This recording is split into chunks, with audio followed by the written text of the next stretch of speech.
Congress party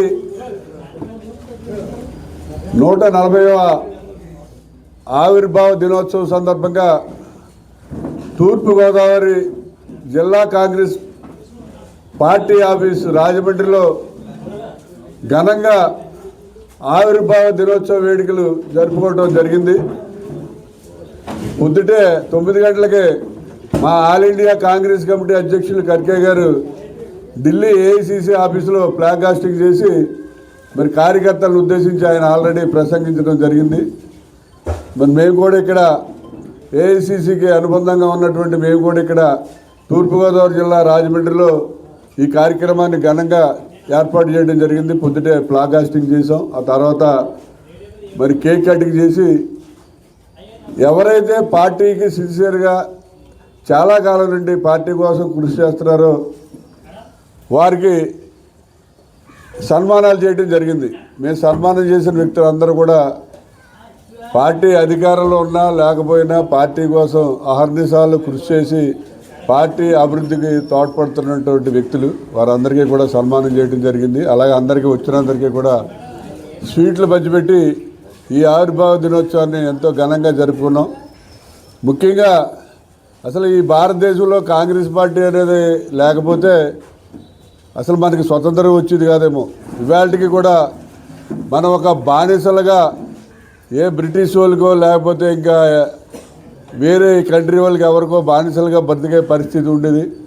ఎందుకంటే మహాత్మా గాంధీ గారు నాయకత్వంలో జవహర్లాల్ నెహ్రూ గారు కానివ్వండి, నెహ్రూ కుటుంబం అందరూ కూడా, అలాగే అనేక మంది సర్దార్ వల్లభాయ్ పటేల్ గారు కానివ్వండి, వీళ్ళందరూ కూడా భారతదేశానికి స్వతంత్రం రావాలని చెప్పి వాళ్ళ ప్రాణాలు కూడా అర్పించినటువంటి వ్యక్తులు.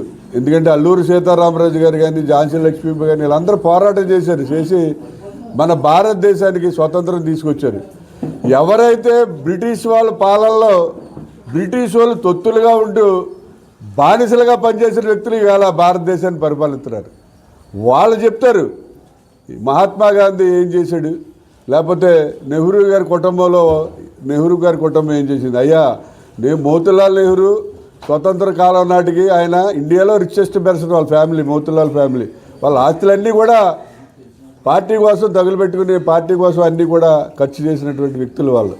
మరి మీరు ఆ రోజుల్లో మీరు ఏం చేసేవారు అందరికీ తెలుసు. ఈ ఆర్ఎస్ఎస్ వాళ్ళందరూ కూడా బ్రిటిష్ వాళ్ళకి తొత్తులుగా పనిచేసి వాళ్ళ దగ్గర బానిసలుగా పనిచేసేవారు. ఈ ఆర్ఎస్ఎస్లో ఉన్న వ్యక్తులందరూ ఎవరైతే గాడ్సే మహాత్మా గాంధీని చంపించాడో ఆ గాడ్సే కూడా ఆర్ఎస్ఎస్ వ్యక్తి. అటువంటి వ్యక్తులు మీరందరూ ఈవేళ అధికారంలోకి వచ్చి ఏదేదో చెప్తారు. మహాత్మా గాంధీ పేరు తొలగించడానికి కూడా గ్రామీణ ఉపాధి పథకం నుంచి మహాత్మా గాంధీ పేరు తొలగించి రామ్జీ అంటే రాముడిని వాడేస్తున్నారు. ఎలా పడితే అలా వాడేస్తున్నారు, రఫ్ అండ్ టఫ్గా అన్నింటికీ రాముడిని వాడేస్తున్నారు. రామ్జీ అంటే ఏంటిది అలా వాడేస్తున్నారు. రాముడు కూడా ఎప్పుడో కోపం వద్దండి, సాహసి అంటాడు, అప్పుడు ఎక్కడ పోతారో తెలియదు. అందు గురించి ఈ రకంగా మరి చేస్తున్నారు. ఒక బానిసలుగా ఉన్న వ్యక్తులు. అలాగే ఈ పార్టీకి గాడ్సేని అనే వ్యక్తి గాంధీ గారిని చంపిస్తే ఈవేళ నరేంద్ర మోడీ గారు గాంధీ గారి పథకాలను చంపేస్తున్నాడు. అంటే ఇతను రెండో గాడ్సే. ఇటువంటి వ్యక్తులు భారతదేశాన్ని పరిపాలించడానికి సరిపోరు.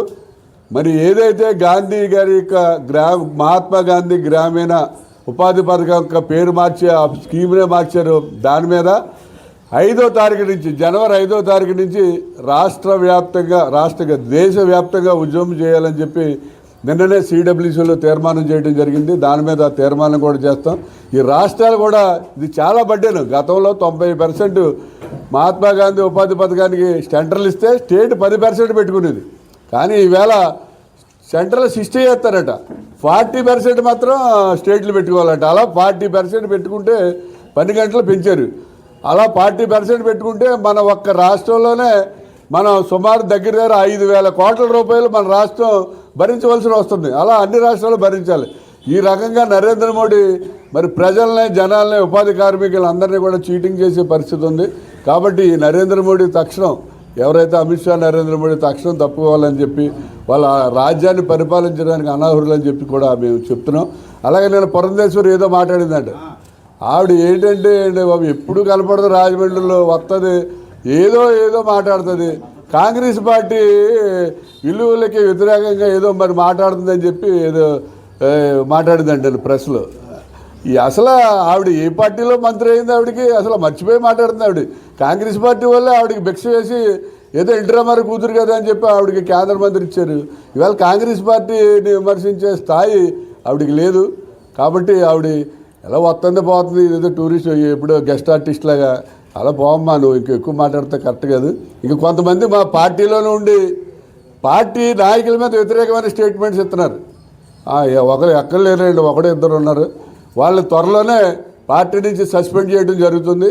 అలాగే పార్టీలో పదవి పొంది వాడు వేరే పార్టీ నాయకులతో ఫ్లెక్సీ వేయించి వాళ్ళకి శుభాకాంక్షలు తెలియజేస్తూ ఫ్లెక్సీ వేసాడు ఆవిడ. ఆయన కూడా పార్టీలో సస్పెండ్ చేస్తాం త్వరలోనే. మేడం వచ్చిన తర్వాత మాట్లాడి ఆ ఇద్దరిని కూడా పార్టీ నుంచి సస్పెండ్ చేయడం